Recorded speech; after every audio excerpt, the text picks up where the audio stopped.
So China built the first electric car designed exclusively for ride hailing. The D1 is a partnership between Didi Chuxing and BYD. Now, it's not available in the United States, and who knows, will automakers follow sort of like in their footsteps and bring out something like this in the United States? And then would you even want one of these?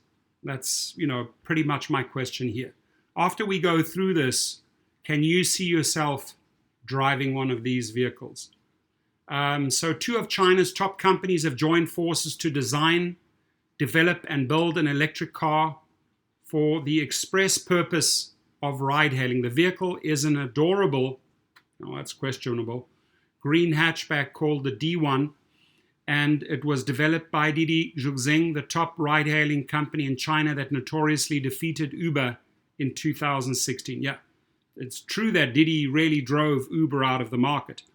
And BYD, one of the leading electric vehicle manufacturers. The D1 will have a range of 418 kilometers, that's 260 miles, as judged by NEDC, New European Driving Cycle.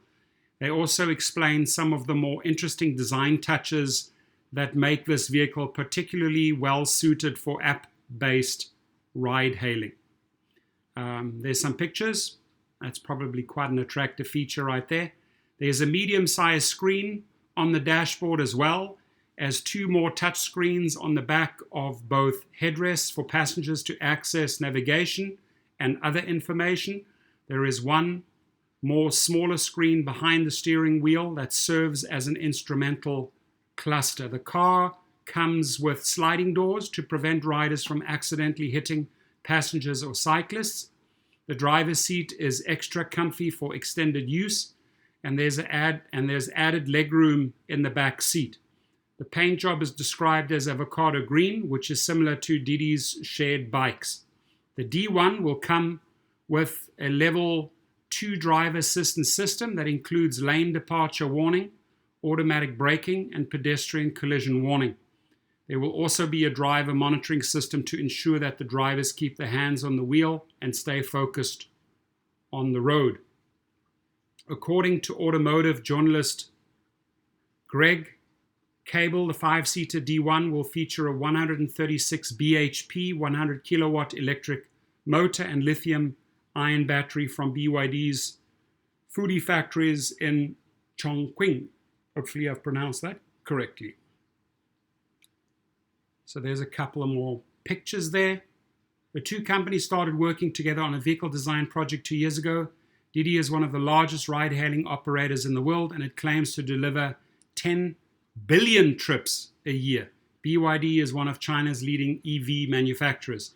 Didi says it used data gathered from its 550 million registered passengers and 31 million drivers to design the D1 to ensure a reliable and more cost-effective supply for its drivers network that today delivers as many as 60 million trips per day.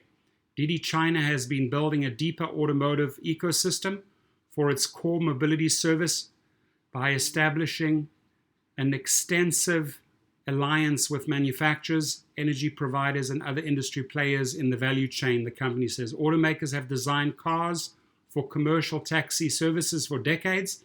New York City's taxi of tomorrow is a Nissan NV200 that notoriously only lasted 7 years before losing its exclusive deal. London's iconic black cabs are designed and built by a company called the London Taxi Company.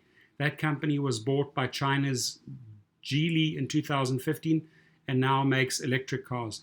Uber and Lyft have both made moves to increase the number of EVs available on the app. Didi says it's about 1 million electric cars. It has about 1 million electric cars on its platform today. So that's impressive.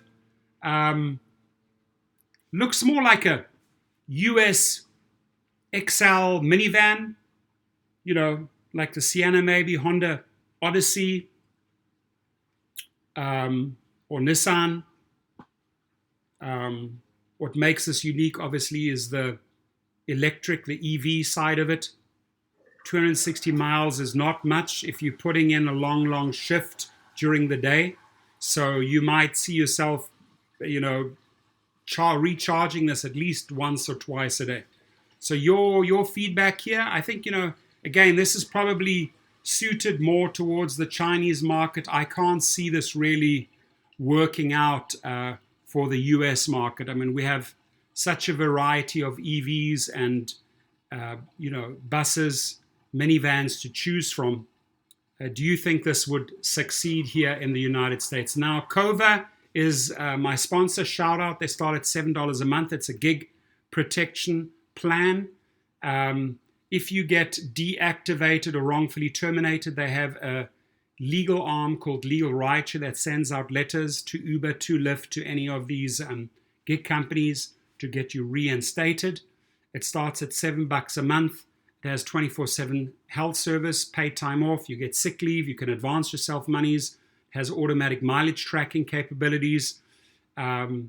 If you end up in hospital, if your car ends up in the body shop, they kick in and cover 80% of your lost earnings. So it's good to have a gig protection plan. You have your car insurance, you have your medical insurance, and then you have to have your gig protection plan. And by the way, you get 1 month free if you sign up underneath my link. Now, I hope you never get into a big car accident, but if you have a major car accident, major property damage to your car, you were injured, your riders were injured, you're out of work for a while, you definitely have to contact legalrideshare.com. They're in Chicago. They cover drivers nationwide, and they will go out and handle the entire insurance claim for you. Thanks and have a great day. Your feedback, please.